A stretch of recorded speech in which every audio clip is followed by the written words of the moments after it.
सासूबाई, मला थोडे पैसे हवे होते. आज माझा दादा आणि वहिनी पहिल्यांदाच माझ्या भाच्याला घेऊन घरी येत आहेत.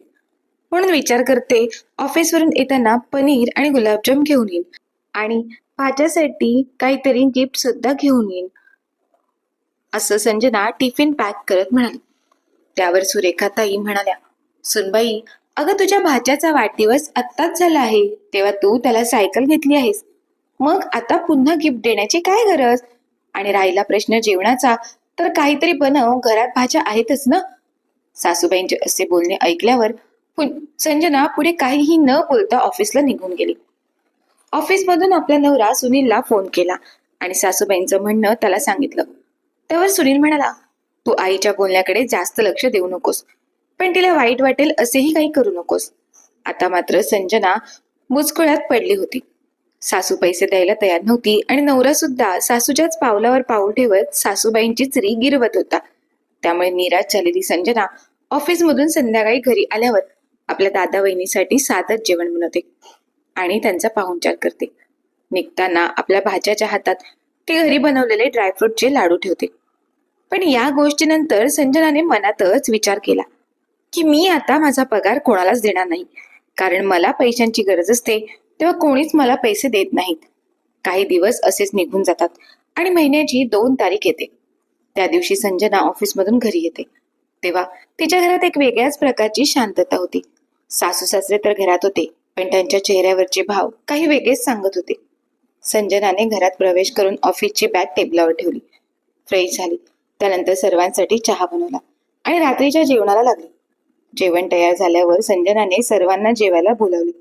संजनाचा नवरा सुनील ऑफिसवरून उशिरा आल्याने तो फ्रेश होत होता. इतर सर्वजण जेवणाच्या टेबलावर जेवायला एकत्र बसले. संजनाने सर्वांना जेवण सुद्धा वाढले. तेवढ्यात मोठ्याने आवाज आला, सुनबाई, कालच तुझा पगार झाला असेल ना, पण अजूनपर्यंत तू तुझा पगार माझ्याकडे दिला नाहीस. याचा अर्थ या महिन्यात तुला तुझा पगार माझ्या हातात द्यायचा नाही का? सासूबाईंच्या अशा बोलण्याने संजना विचारात पडली. संजना विचार करू लागली. लग्न झाल्यापासून प्रत्येक महिन्याच्या 1 तारखेला पगार जमा झाल्याबरोबर तो पगार ती त्याच दिवशी सासूबाईंच्या हातात देत होती. का तर आपलं एकत्र कुटुंब आहे. सासू सासरे आपल्या सोबतच राहतात आणि घरात तेच मोठे आहेत.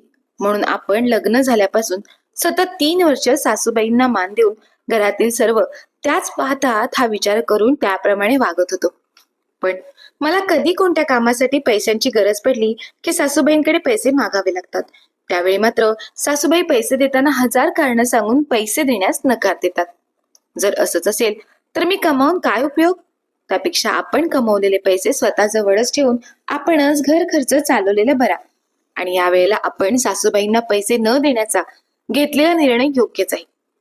तेवढ्यात सासूबाईंचा पुन्हा मोठ्याने आवाज आला, संजना, काय ग, कान बंद करून बसली आहेस का? मी तुला काही विचारते आहे, तुझं लक्ष कुठे आहे? संजना शांतच राहिली.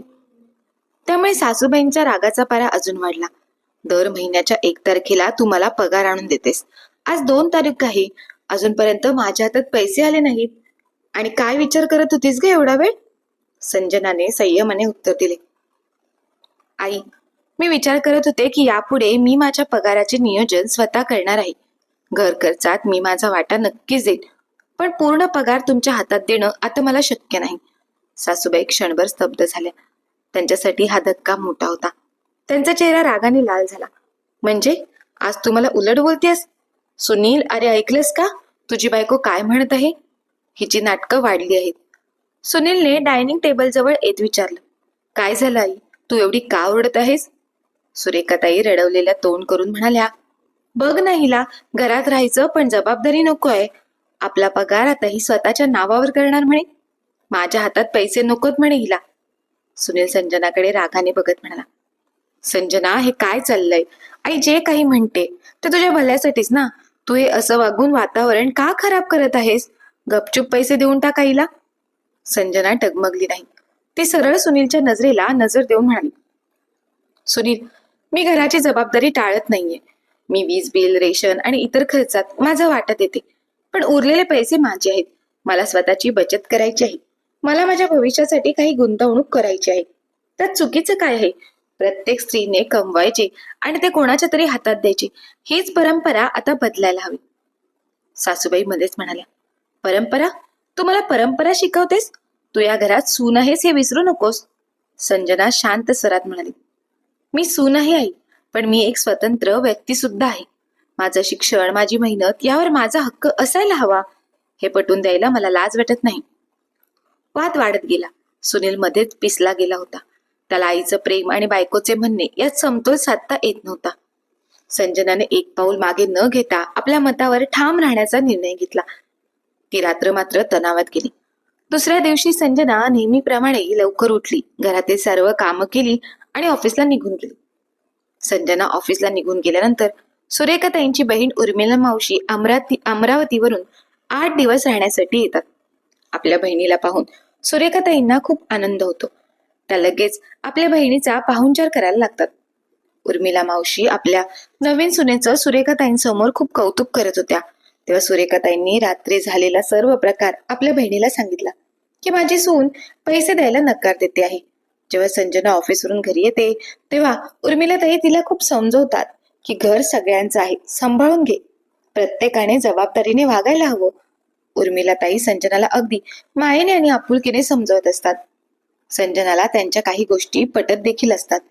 पण सुरेखाताई संजनाला मध्येच म्हणतात, जर तुला पैसे द्यायचे नसतील तर निघून जा या घरातून.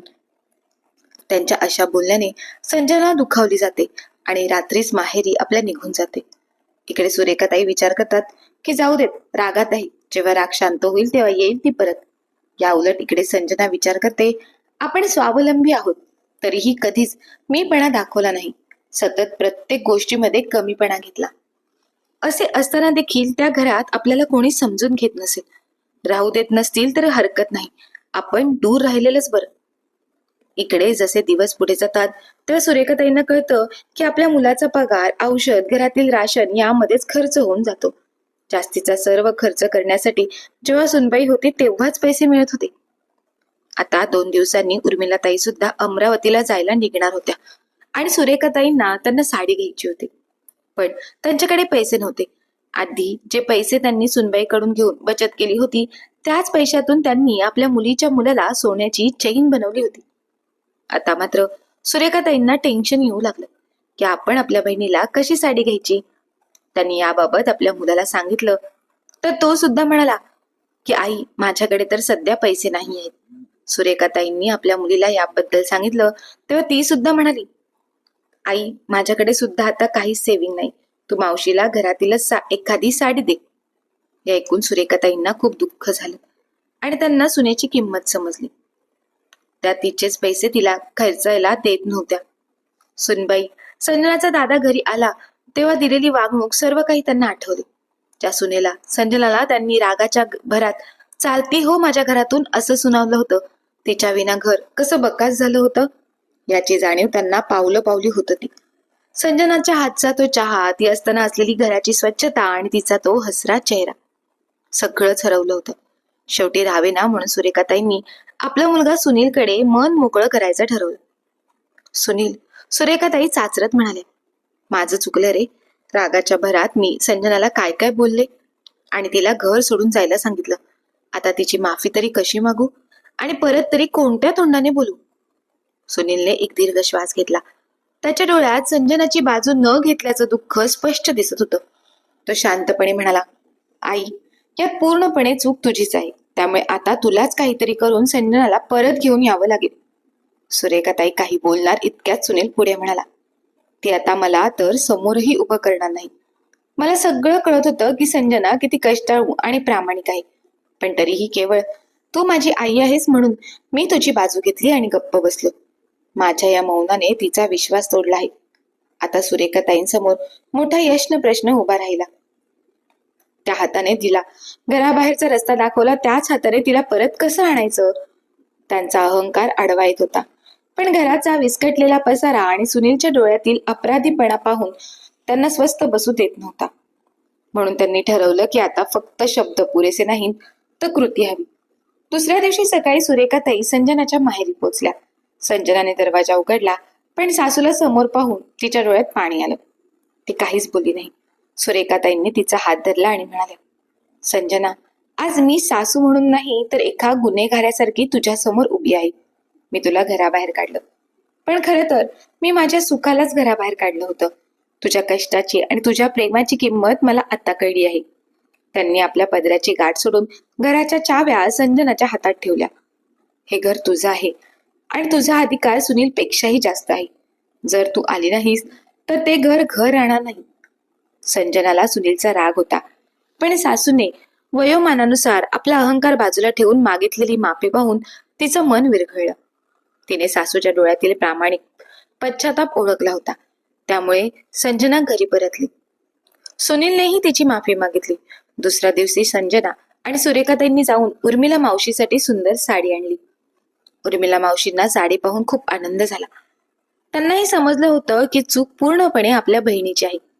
त्यांनी सुरेखाताईंना खूप समजावलं आणि आपल्या लक्ष्मीसारख्या सुनेचा आदर करायला सांगितलं. आणि त्यांच्या म्हणण्यामुळेच यावेळी सुरेखाताई आता सासू न राहता संजनाच्या आई झाल्या होत्या. घराच्या उंबरट्यावर झालेली ती चूक आज नात्याला अधिक घट्ट करून गेली. आपल्याला या गोष्टीतून ही शिकवण मिळते की जेव्हा योग्य वेळ असते तेव्हा स्वतःसाठी उभं राहणं खूप गरजेचं आहे. नाहीतर लोक तुम्हाला नेहमीच ग्राह्य धरतील. तर मित्र आणि मैत्रिणींनो, तुम्हाला काय वाटतं, जर संजना माहेरी गेली नसती तर सुरेखाताईंना त्यांची चूक उमजली असती का? याबद्दल तुमचं काय मत आहे ते आम्हाला कमेंट बॉक्समध्ये नक्की कळवा. धन्यवाद.